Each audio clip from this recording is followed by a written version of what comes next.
Hi అండి, సంధ్యాస్ కిచెన్కి స్వాగతం. ఈరోజైతే నేను గోధుమ పిండితో అప్పాలు చేస్తున్నానండి. ఈరోజు మంగళవారం కదా, కార్తీక మాసం, ఆంజనేయ స్వామికి నైవేద్యంగా నేను పెడుతున్నాను. ముందుగా గోధుమ పిండితో చేస్తున్నాను. 3/4 కప్పు వరకు గోధుమ పిండి తీసుకోవాలి. ఇప్పుడు ఇందులో 1/2 కప్పు వరకు బియ్యం పిండి తీసుకోవాలి.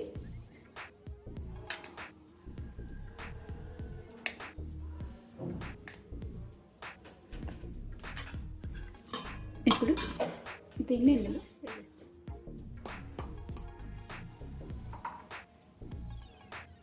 ఇప్పుడు పిండి తీసుకున్నాం కదా, అదే గ్లాస్తో బెల్లం తీసుకుంటున్నాను. నేను బెల్లంతో చేస్తున్నాను. బెల్లంతో కాకుండా చక్కెరతో కూడా చేసుకోవచ్చు, అవి కూడా చాలా బాగుంటాయి. పిండి 1 కప్పు తీసుకున్నాం కదా, బెల్లాన్ని 3/4 కప్పు వరకు బెల్లం తీసుకోవాలి.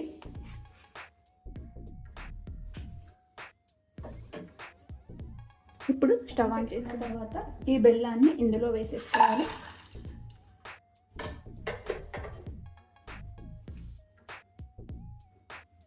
బెల్లం 3/4 కప్పు వేసుకున్నాం కదా, 3/4 కప్పు వరకు నీళ్ళు కూడా వేసేసుకోవాలి.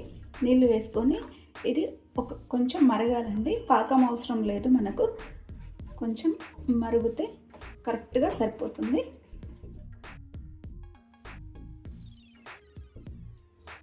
చూడండి, ఇప్పుడు ఇది మరిగింది కదా, ఇందులో 1 టేబుల్ స్పూన్ వరకు నెయ్యి వేస్తున్నాను. నెయ్యి వేసుకొని ఇదంతా కూడా ఒకసారి కలిపేసుకున్నాము. మనం తీసుకున్న పిండిని ఇందులో వేసేసుకోవాలి.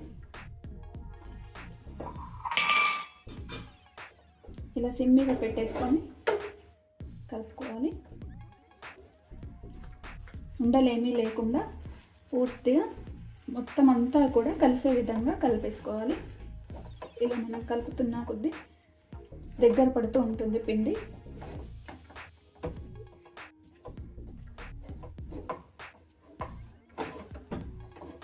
చూడండి, ఇలా మొత్తం కూడా కలిపేసుకోవాలి. ఇందులో ఇలాచీ కూడా వేసుకోవచ్చండి, మీకు ఇష్టం ఉంటే. నేను వేయట్లేదు. ఇప్పుడు స్టవ్ ఆఫ్ చేసేసుకోవాలి. స్టవ్ ఆఫ్ చేసేసుకొని ఇది కొంచెం గోరువెచ్చగా అయ్యే వరకు దీన్ని పక్కన పెట్టేసేయాలి. చూడండి, మనకి ఇలా ఒక ముద్దలా వచ్చేసింది కదా.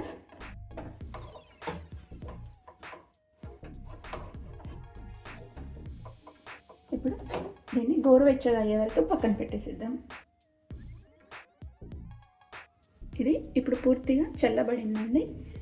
ఇప్పుడు ఈ పిండిని కొంచెం చేతికి ఇలా ఆయిల్ రాసేసుకొని ఇలా దీన్ని కలిపేసుకోవాలి. పిండిని మనం ఎంత కలుపుకుంటామో మనం చేసుకునే ఈ అప్పాలు పగలకుండా వస్తాయి.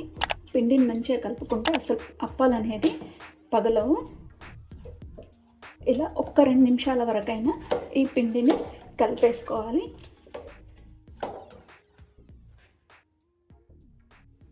చూడండి, ఈ పిండిని 1-2-3 నిమిషాలు ఇలా మెత్తగా మంచిగా కలిపేసుకోవాలి.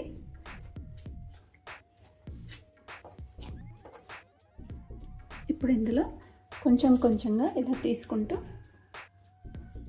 మనకి ఏ సైజు చిన్నగా చేసుకుంటామా లేదంటే పెద్దగా చేసుకుంటామో చేసుకొని ఇలా ఒక బాల్ లాగా చేసుకొని ఇందులో ఏమీ కూడా పగుళ్ళు లేకుండా సాఫ్ట్గా చేసేసుకోవాలి.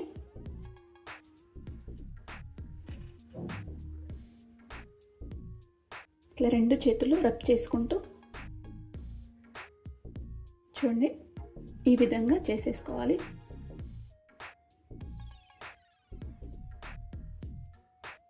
ఈ మందంగా ఉంటే సరిపోతుంది. మరి పలచగా చేసుకున్నాం అనుకోండి, అవి మనకు గట్టిగా వచ్చేస్తాయి. ఇలా కొంచెం లావుగా చేసుకుంటే మెత్తగా ఉంటాయి. ఇప్పుడు ఈ విధంగా అన్నీ కూడా చేసేసుకోవాలి.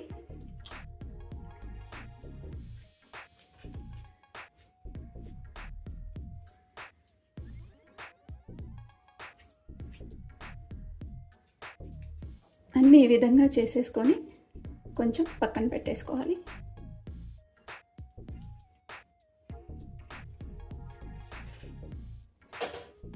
అన్నీ ఒకేసారి చేసుకోవచ్చు, లేదంటే మనము ఆయిల్ పెట్టేసుకొని చేత్తో ఒత్తుకుంటూ డైరెక్ట్ ఒక్కొక్కటి కూడా అందులో వేసేసుకోవచ్చు.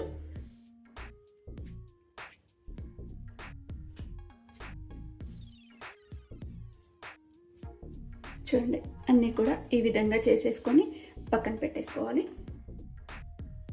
ఇప్పుడు నూనె కూడా వేడైపోయిందండి. ఇప్పుడు ఇందులో వేసేసుకుందాము.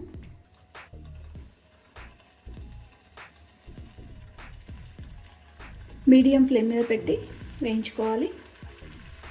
ఇవి వేసిన వెంటనే కలపకూడదు, అవి పైకి వచ్చేస్తాయి మనకి.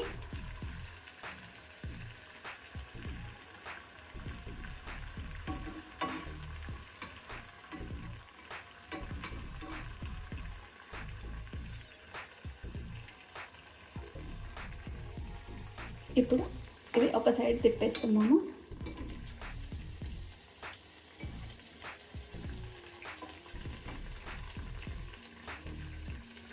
రెండు సైడ్లు కూడా మంచి కలర్ వచ్చేదాకా వేయించుకేసుకోవాలి. చూడండి, ఇప్పుడు మంచి కలర్ వచ్చాయి కదా, ఇవి తీసేసుకుందాము ఒక ప్లేట్లోకి.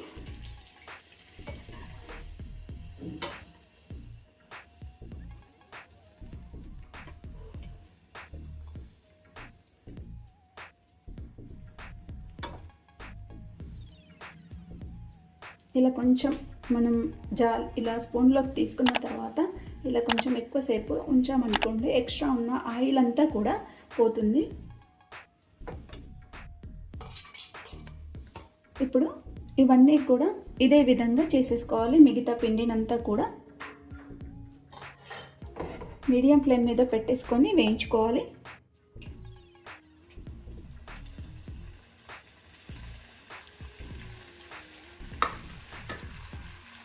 అంతేనండి, మన బెల్లం అప్పాలు రెడీ అయిపోయినాయి. చాలా ఈజీగా చేసుకోవచ్చండి, చాలా త్వరగా కూడా అయిపోతాయి. ఈ బెల్లం అప్పాలు చాలా మెత్తగా ఉంటాయండి, అస్సలు గట్టిగా అనేది ఉండవు. చూడండి, చాలా మెత్తగా ఉంటాయి. ఇలా చేసేసుకుంటే చాలా సింపుల్గా ఈజీ చేసేసుకోవచ్చు. చాలా చాలా బాగుంటాయి. మీరు కూడా ఈ రెసిపీని ఒకసారి ట్రై చేయండి. అలాగే లైక్ చేయండి, షేర్ చేయండి, నా ఛానల్ సబ్స్క్రైబ్ చేయండి. Thanks for watching.